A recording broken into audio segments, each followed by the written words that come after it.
Wait,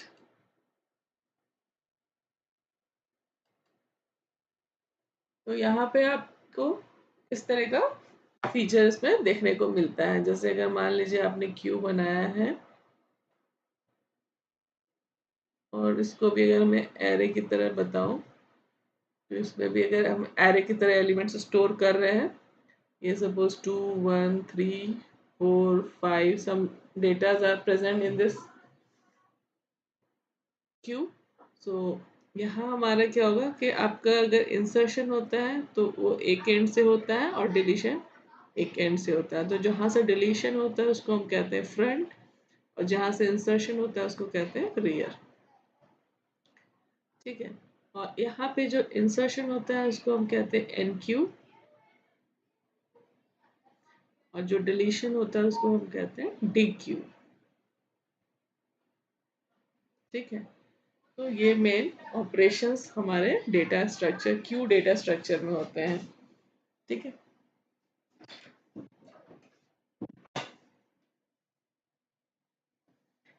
तो यहाँ पे जो फ्रंट और रियर है इसको हम लोग अब अपने हिसाब से कुछ भी नाम दे सकते हैं, बट जनरली जो टर्म यूज किया जाता है वो यही नाम यूज किया जाता है, फ्रंट एंड रियर। जैसे स्टैक में हम एक हमारा होता है टॉप, यहाँ पे हमारा दो है इंडेक्स जिसको हम लोग जिसके थ्रू हम लोग इसको एक्सेस करते हैं। तो ये होता है फ्रंट जहाँ से हमारा एलिमेंट रिमूव होता है या हम कहें कि निकलता है, एंड जहाँ से एंटर होता है उसको हम कहते हैं रियर, रियर। ठीक है, तो ये क्यू डेटा स्ट्रक्चर का फॉर्मेट था। तो ये क्या है, queue is a linear data structure that follows the first in first out principle. क्या फॉलो करता है ये, first in first out principle. It represents a collection of elements arranged in a specific order. इसमें इसमें order को हम maintain करते हैं, यानी जो जिस ऑर्डर में आया है उसी ऑर्डर में हम हमारा उस निकलता है ना। अभी मैंने बताया कि अगर हमने सपोज ये वाला मेरा क्यू है जिसमें हमने एंटर किया था जो एलिमेंट्स को, तो कैसे एंटर किया था, पहले टू आया, फिर हमने वन को इंसर्ट किया, तो वन को जब इंसर्ट किया तो टू यहाँ आ गया, वन यहाँ। ठीक है, तो यहाँ पे आपका अभी दो ही एलिमेंट है, तो ये आपका DQ के या फ्रंट पोजीशन पे ये है। फिर हमने इसमें थ्री इंसर्ट किया, फिर हमने इसमें फोर इंसर्ट किया, तो इंसर्शन हो रहा है यहाँ से, है ना। फिर हमने इसमें फाइव इंसर्ट किया, और अगर हमको डिलीशन करना होगा at any point of time तो यहाँ से हम डिलीट करेंगे। तो सबसे पहले जो रिमूव होगा या डिलीट होगा या DQ होगा वो ये एलिमेंट होगा जो सबसे पहले इंसर्ट हुआ था। इसको एक सबसे सिंपल सा रियल लाइफ एग्जांपल से अगर रिलेट करें तो आप एक क्यू आप समझ सकते हैं, कोई टिकट काउंटर पे आप गए और टिकट लेने के लिए गए हैं, तो जो सबसे पहले टिकट के काउंटर सबसे पहले आया है वहाँ, है ना, उस काउंटर पे सबसे पहले जो लाइन पे आया, सपोज यहाँ पे टिकट काउंटर पे कोई पर्सन है बैठा हुआ, अभी यहाँ पे कोई भी नहीं है, ठीक है, कोई भी नहीं, ये एम्प्टी है। एक आदमी आया, वो यहाँ जाके खड़ा हो जाएगा, फिर उसी टाइम उसके जस्ट एक सेकंड बाद दूसरा आदमी आएगा, वो इसके पीछे लगेगा, उसके बाद जो आदमी आया वो इसके पीछे लगेगा, एंड सो ऑन। ठीक है, फिर क्या है, टिकट काउंटर पे जो पर्सन है वो इसको टिकट देगा जो सबसे पहले आया था, फिर वो यहाँ से बाहर निकल जाएगा, फिर जो उससे उसके बाद आया था वो आगे आ जाएगा, है ना, फिर उसका उसका काम होगा, फिर वो भी बाहर निकल जाएगा, एंड सो ऑन। ठीक है, तो ये उसी तरह की प्रॉपर्टी को फॉलो करता है जिसको हम कहते हैं फर्स्ट इन फर्स्ट आउट। ठीक है, it represents a collection of elements arranged in specific order where the elements are inserted at one end and remove from the other end. ठीक है, तो अभी अभी मैंने बताया कि जहां से हम रिमूव करते हैं उसको हम फ्रंट कहते हैं, और जहां इंसर्ट करते हैं उसको रियर कहते हैं। The queue data structure is analogous to real world queue such as people waiting to in a line to buy tickets. ठीक है, तो ये रियल वर्ल्ड एग्जाम्पल से आप इसको रिलेट कर सकते हैं कि क्यू का प्रॉपर्टी वही है, फर्स्ट इन फर्स्ट आउट, जो पहले आया वो पहले जाएगा। स्टैक में क्या था, लास्ट इन फर्स्ट आउट था। ठीक है। तो समटाइम्स आपको ये सीधा एग्जाम्पल भी पूछा जा सकता है कि ये कौन सी प्रॉपर्टी फॉलो करता है, स्टैक और क्यू। तो आपको याद रखना है इसको। तो see the key operations performed on a queue are as follows. First is enqueue. Enqueue का मतलब क्या बताया मैंने अभी, कि this operation adds an element to the rear or end of the queue, it increases the size of queue by one. जितनी बार हम एन क्यू करेंगे, क्यू के अंदर जितनी बार भी हम एलिमेंट ऐड करेंगे, तो क्यू का जो साइज है वो वन से इंक्रीज कर जाएगा। और डी क्यू दूसरा ऑपरेशन जो है वो है D Q. This operation removes the element from the front. Front से वो रिमूव करता है या बिगनिंग से रिमूव करता है क्यू के। और क्या करता है, it reduces the size of queue by one. जितनी बार हम डी क्यू करेंगे तो हमारे क्यू का साइज एक रिड्यूस हो जाएगा। नेक्स्ट है front. This operation returns the element at the front of the Q without removing it. इससे हम क्या कर सकते हैं, सिर्फ हम अपने फ्रंट पे जो कौन सा एलिमेंट है उसको हम व्यू कर सकते हैं विदाउट रिमूविंग इट, है ना। रिमूव हमें नहीं करना, रिमूव करना होगा तो हम डिक्यू करेंगे, है ना। रिमूव करना होगा तो हम डिक्यू करते हैं। इस ऑपरेशन से सिंपली हम क्या करेंगे, फ्रंट पे हमारा कौन सा एलिमेंट है उसको हम रिटर्न करा लेंगे, या हम उसको देख सकते हैं कि हमारे फ्रंट पे कौन सा एलिमेंट है। नेक्स्ट एक ऑपरेशन हम लोग करते हैं, चेक इज एम्प्टी। ये ऑपरेशन किस लिए चेक करते हैं, ताकि हम चेक कर सकें कि क्या हमारा क्यू एम्प्टी है। ये कहाँ पे जरूरी होता है, जब हम डिक्यू करते हैं, है ना। डिक्यू कर रहा है, लेकिन अगर मान लीजिए कि हमारा क्यू ऑलरेडी एम्प्टी है, तो वो क्या क्या डिक्यू करेगा, क्या रिमूव करेगा, उसमें से क्या निकालेगा, कुछ भी नहीं।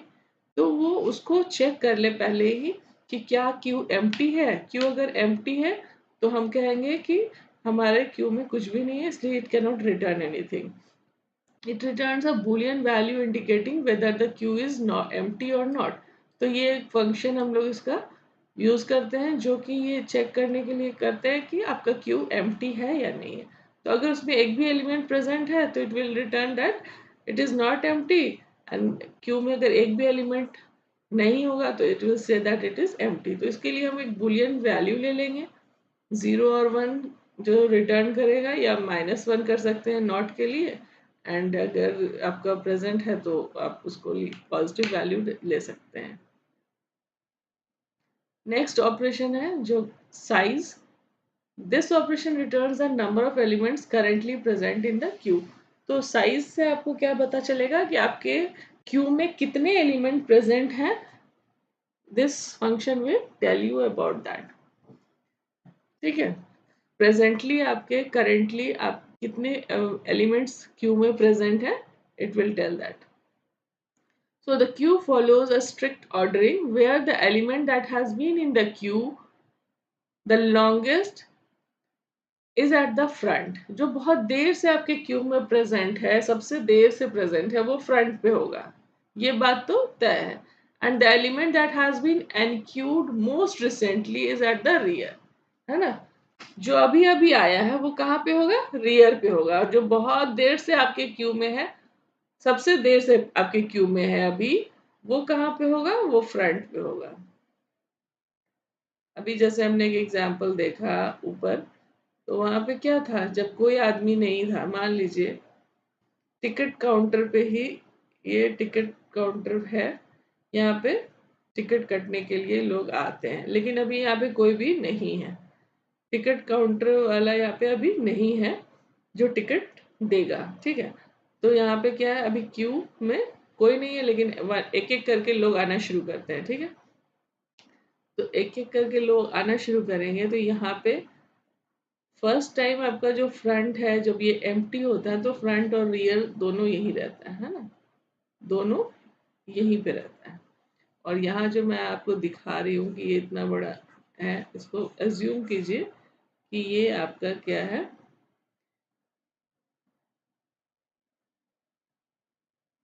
इस तरह से, ठीक है। अब फर्स्ट टाइम कोई आदमी आया, वो यहाँ आके खड़ा हो जाएगा। सपोज इस वन, मैं इसको कहती हूँ फर्स्ट पर्सन। उसके बाद फिर कोई आदमी अब फ्रंट तो आपका यही रहेगा, लेकिन रियर अब आपका यहाँ पे आ जाएगा, रियर आपका चेंज हो जाएगा, है ना।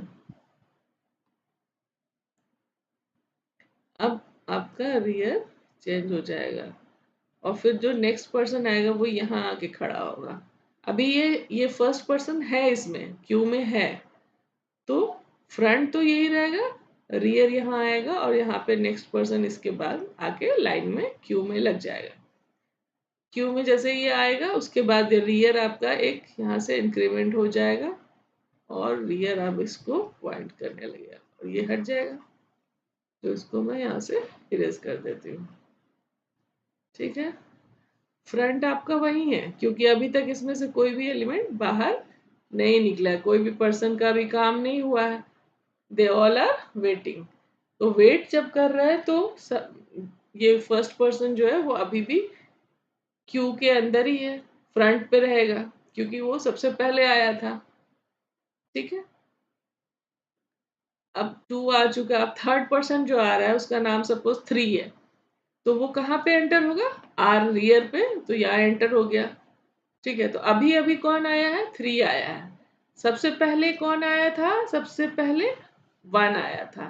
ठीक है, तो जो सबसे पहले आया था बहुत देर से आया हुआ है उस फ्रंट पे है, जो अभी अभी आया है वो रियर पे होता है ना।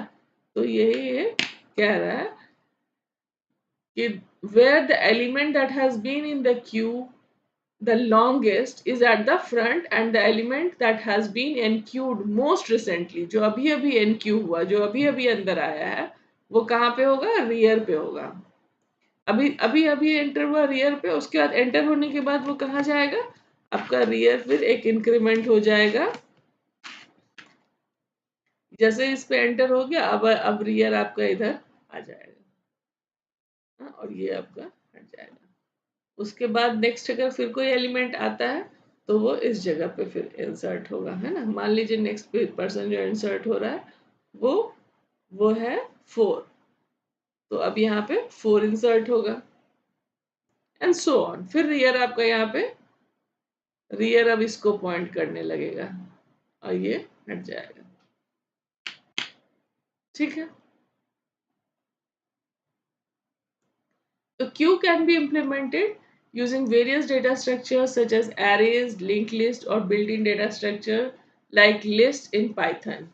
तो इस तरह से हम लोग क्यू का इम्प्लीमेंटेशन कर सकते हैं एरे के हेल्प से या लिंक लिस्ट के हेल्प से, या फिर जो पाइथन में बिल्ट इन डेटा स्ट्रक्चर्स होते हैं लिस्ट, उससे भी हम इसको इम्प्लीमेंट कर सकते हैं। The choice of implementation depends on the factors like expected size of the queue, the efficiency required for the enqueue and dequeue operations, and the available memory.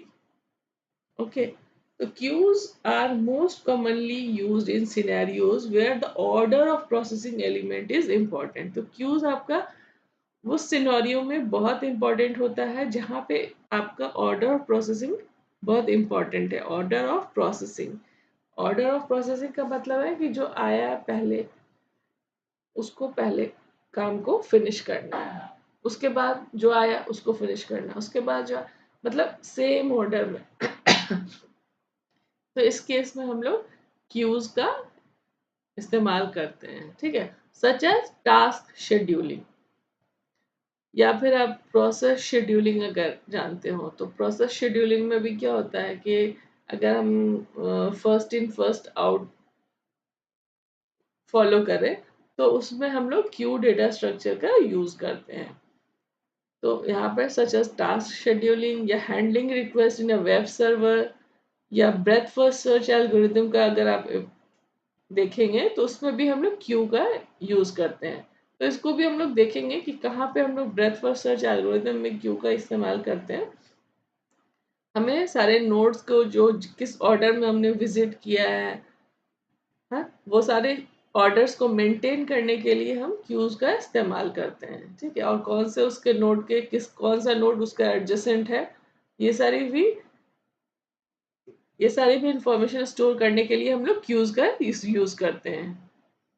The application of queue in breadth first search is a fundamental and crucial aspect of this graph traversal algorithm, है ना। तो ये breath first search algorithm है क्या? ये है graph traversal algorithm, जिसमें हम लोग ग्राफ के हर एक नोड को विजिट करते हैं और ब्रेथ फर्स्ट सर्च उसके लिए एक एल्गोरिदम है. Here is an explanation of how a queue is used in BFS. See, graph representation करते हैं हम लोग in BFS. The graph is typically represented as adjacency list और मैट्रिक्स. इसमें हम लोग एडजेसेंसी लिस्ट बनाते हैं, है ना. ग्राफ रिप्रेजेंटेशन में के लिए हम लोग इसके लिए एडजेसेंसी लिस्ट बनाते हैं और मैट्रिक्स बनाते हैं.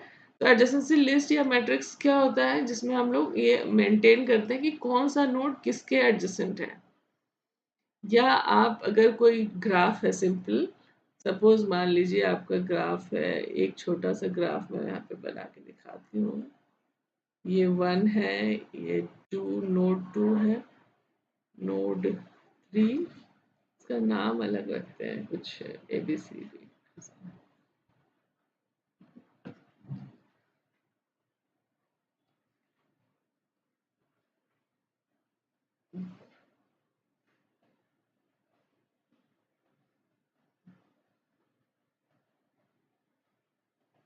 ठीक है. तो एडजेसेंसी ये ग्राफ है. इसको अगर हमको एडजेसेंसी मैट्रिक्स में रिप्रेजेंट करना होता है तो हम कैसे इसको लिखते हैं? इसका एक मैट्रिक्स बनाते हैं जिसमें रो में भी ABCD एंड कॉलम्स के हेडिंग में भी हम ABCD देते हैं. और हम ये लिखते हैं कि कौन सा नोड किससे किससे कनेक्टेड अगर है तो वहाँ पे हम उसकी कॉरेस्पॉन्डिंग 1 लिखते हैं. और अगर वो नोड दूसरे से कनेक्टेड नहीं है तो हम वहाँ पे 0 लिखते हैं. तो जैसे A to A there is no any edge present, so it is 0. From A to B we have one edge. From A to C we have one edge. From A to D we have one edge. From B to A, we have one edge. From B to C, B to A is there, B to B is not there, B to C, there is a edge, B to D, there is no edge. From C to A, we have one edge. From C to B, we have one edge. From C to C, no edge. From C to D, one edge. From D to A we have edge. From D to B we do not have any edge. From D to C we have one edge. From D to D we do not have any edge. So this is the. तो ये आपका क्या बता रहा है कि A से B में एज है, A से C में एज है, A से D में एज है. तो ये क्या है? ये बता रहा है कि A से कौन कौन से नोड्स हैं जो एडजेसेंट है. ए से जो नोड्स कौन कौन से एडजेसेंट नोड्स हैं वो है BCD. बी से जो एडजेसेंट नोड्स है वो है AC. सी से एडजेसेंट नोड्स हैं वो है AB एंड D. डी से एडजेसेंट नोड्स हैं वो है A एंड C. ठीक है. तो ये एडजेसेंट नोड्स के इंफॉर्मेशन के लिए भी हम इसको यूज करते हैं. और फिर कौन कौन से नोड्स हम विजिट कर चुके हैं उसके लिए भी हम लोग ये क्यू का यूज करते हैं. To keep track of visited nodes and avoid revisiting them, a boolean array or hash set is used. Initializing the queues, the BFS algorithm starts by selecting a starting node or vertex. तो इसमें हम लोग क्या करते हैं? कोई एक node vertex select करते हैं जहां से हम BFS एल्गोरिदम को हमको स्टार्ट करना है. विजिटिंग सारे नोड्स को हमको विजिट करना है तो कोई एक पर्टिकुलर नोड को हम सेलेक्ट करते हैं एज अ स्टार्टिंग. तो उसके लिए हम लोग वहाँ स्टार्टिंग के टाइम पे ही हम लोग क्या करते हैं? क्यू को इनिशियलाइज करते हैं कोई पर्टिकुलर नोड लेकर के या वर्टेक्स लेकर. This node is added to the queue to initiate the traversal process. तो यहीं से हमारा क्यू का यूज शुरू हो जाता है BFS में. ठीक है. दूसरा, additionally the starting node is marked as visited. जहाँ पे हम लोग जो भी नोड को हम स्टार्ट करते हैं तो उसको हम मार्क विजिटेड नोड में भी मार्क करते हैं. ठीक है. एक्सप्लोरिंग एडजेसेंट नोड्स, उसके बाद हम लोग क्या करते हैं? उस वर्टेक्स का जो जो एडजेसेंट नोड्स है उसको एक्सप्लोर करना शुरू करते हैं एक एक करके. तो during the traversal the algorithm explores the adjacent nodes of the currently visited node. उसके बाद कौन कौन सा नोड है उससे उसके एडजेसेंट, फिर उसको विजिट करते हैं।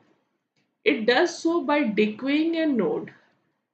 उसको विजिट करने के लिए हम क्या करते हैं, डिक्यूइंग करते हैं। क्यू में से हम एक एक करके नोड को निकालते हैं from the front of the Q. फिर हम जो जो विजिट नोड, जो नोड्स को हमने विजिट नहीं किया है उसको हम एनक्यू करते चले जाते हैं। तो ये क्या कह रहा है, एनक्यूइंग द अनविजिटेड नेबर्स। जो जो नेबर्स हैं यानी एडजेसेंट नोड्स हैं उसके, उनको जिनको हमने विजिट नहीं किया है उसको हम उसमें एंटर करते हैं, और जो विजिट करते चले जाते हैं उसको हम डिक्यू करते चले जाते हैं। For each adjacent node of the dequeued node that has not been visited the algorithm enqueues them into the queue. Queue के अंदर हम उसको इंसर्ट करते जाते हैं। This step ensures that all unvisited neighbors are added to the queue for exploration in the next iteration. और फिर हम जैसे जैसे विजिट करते हैं तो उसको हम मार्क भी करते जाते हैं।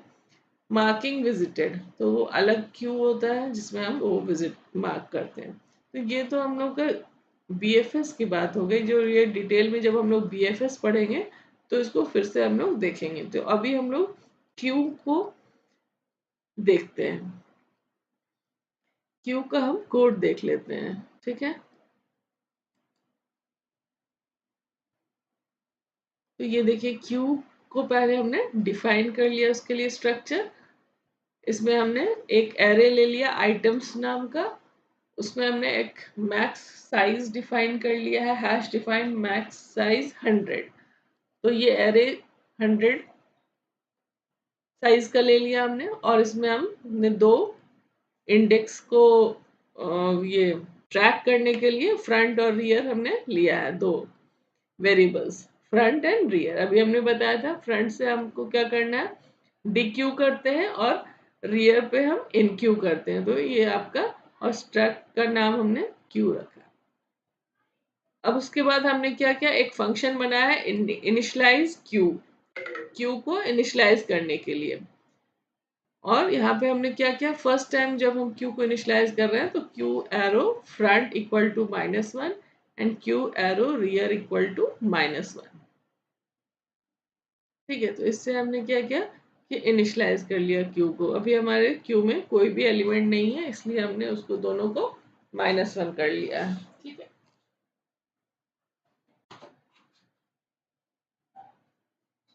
तो -1 से होगा क्या कि जब हमको इज एम्प्टी चेक करना होगा तो हमारा ये बताएगा कि अगर आपने जो ये फ्रंट या रियर जो -1 है, तो इसका मतलब क्या है कि आपका क्यू एम्प्टी है। ठीक है, तो यहाँ पे ये इज एम्प्टी फंक्शन लिखा हमने। इसमें हमने क्या रिटर्न कर रहे हैं कि अगर queue arrow front equal to -1 is full. ये इज फुल कब होगा, क्यू हमारा फुल कब होगा, जब ये आपका queue arrow rear equal to max size -1 होगा।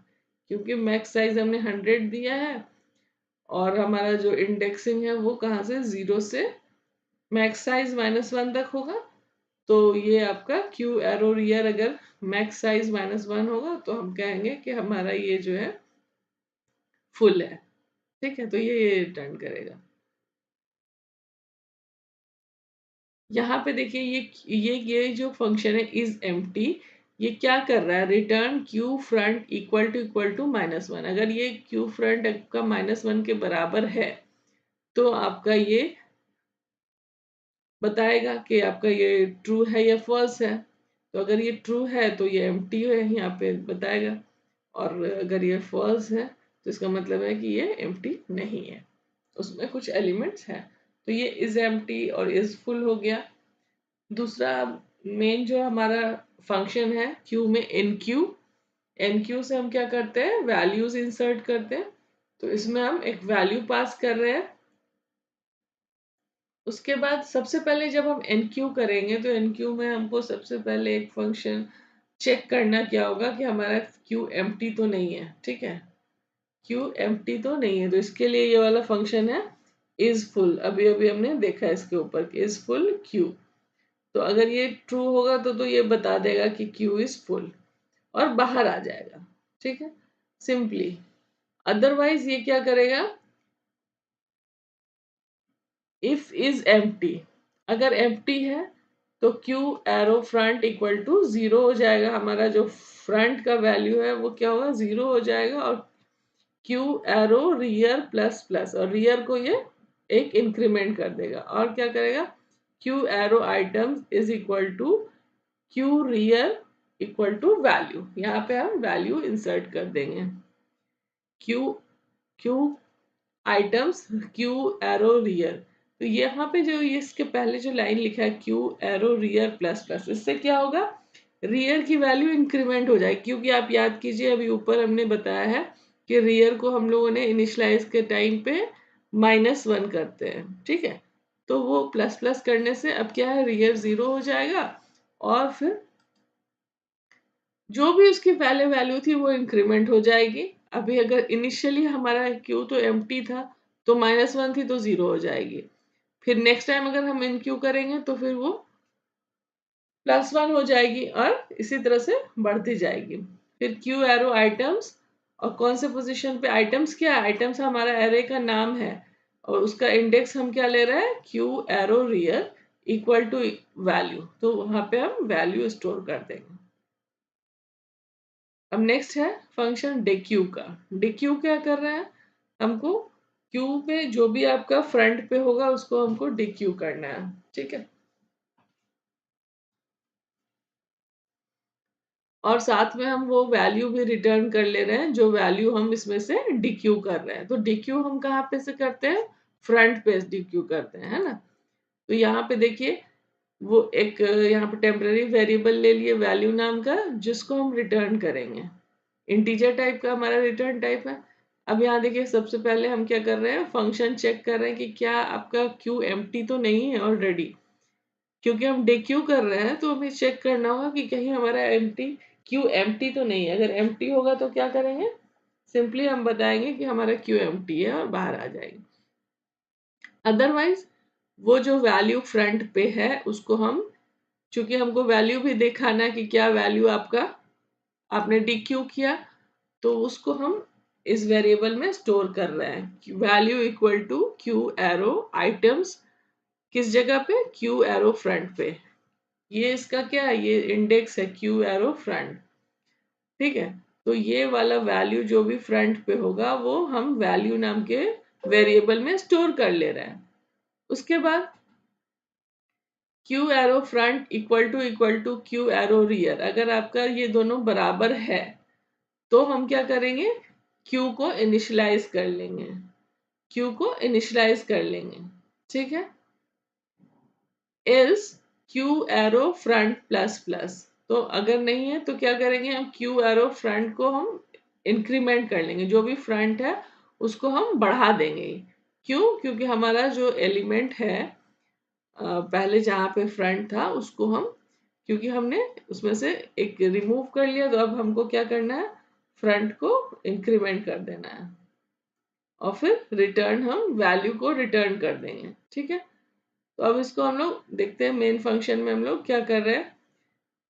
क्यूब का हमने एक क्यूब ऑब्जेक्ट बना लिया, उसके बाद हम क्यू को इनिशियलाइज कर लेंगे। ठीक है, क्यू को इनिशियलाइज कर लेंगे और फिर हम यहाँ पे एन क्यू फंक्शन कॉल कर रहे हैं। एन क्यू का क्या कर रहा है, फंक्शन वैल्यूज को इंसर्ट कर रहा है, एक एक करके वैल्यूज इसमें इंसर्ट कर रहा है। तो यहाँ पे हमने 4 वैल्यूज इंसर्ट की है, 10 20 30 40, है ना, एक एक करके।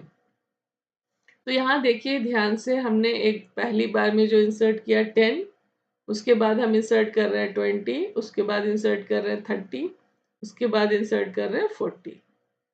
ठीक है, तो सबसे ध्यान रखना क्या है कि जब 10 इंसर्ट किए तब आपके पास ये 20 30 40 नहीं था।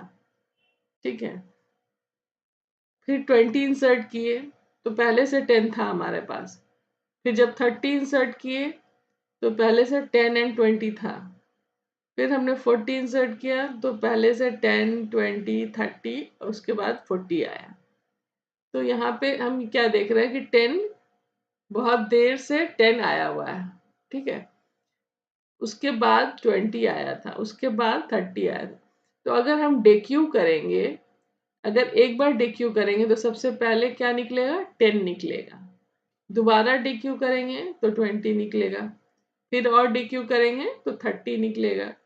अगर और डिक्यू करेंगे तो क्या निकलेगा, 40 निकलेगा। और अगर मान लीजिए एक बार और हम डिक्यू को कॉल करें तो ये क्या कहना चाहिए इसको, कि आपका क्यू एम्प्टी है, ठीक है ना। तो चलिए इसको हम लोग रन करके देखते हैं। इसमें कुछ यहाँ पे हमने प्रिंट एफ डिक्यू को कॉल किया है, 3 बार कॉल किया है। आप इसको अपने हिसाब से चेंज कर सकते हैं, ठीक है। इसको रन करें कंपाइल करके।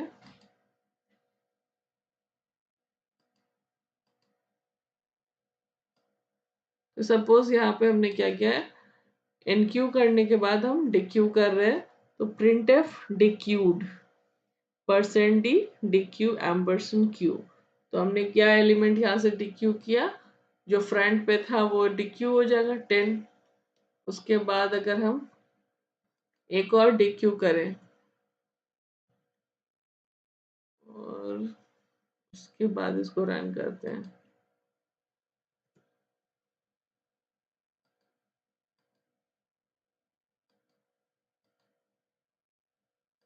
तो देखिए पहले 10 डिक्यू हुआ, फिर 20 हुआ।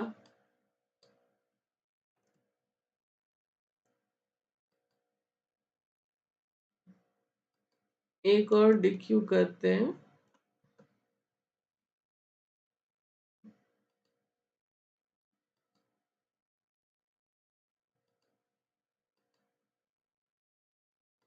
तो देखिए 10 डिक्यू हुआ, फिर 20 हुआ, फिर 30 हुआ। पहले पिछले बार जब हमने रन किया था, 2 ही बार कॉल किया था डिक्यू को, तो 10 और 20 दिखा रहा था। अभी तीसरी बार भी कॉल कर दिया, यानी 3 डिक्यू कॉल किया। तो पहला 10 निकाला, फिर 20, फिर 30। और अगर हम इसको एक और डिक्यू करते हैं, ठीक है, तो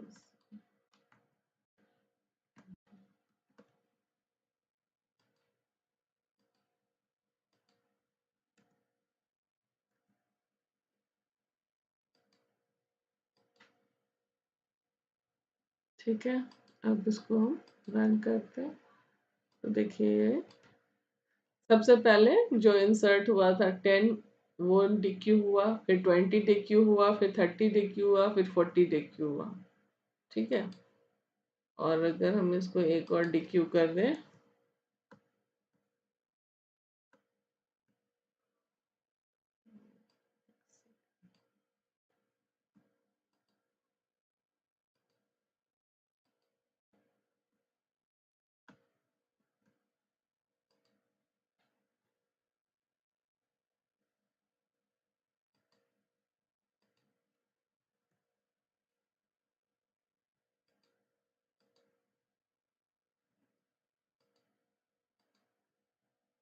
हम्म, तो ये 4 बार तो डिक्यू किए, तो चारों एलिमेंट आपके एक एक करके डिक्यू हो गए, यानी बाहर आ गए 10, 20, 30, 40।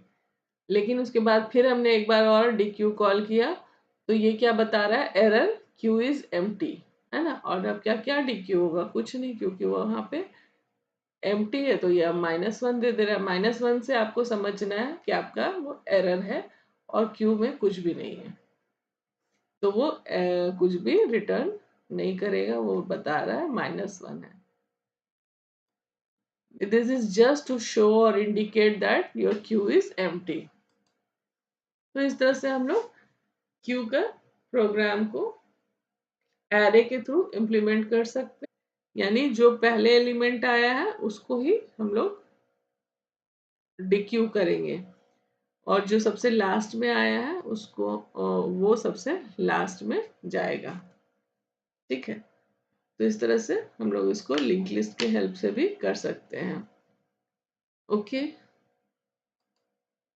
तो इसका कोड भी मैं आपको शेयर कर दूंगी डिस्क्रिप्शन में, या फिर इसका फाइल में आपको शेयर कर दूंगी, ठीक है।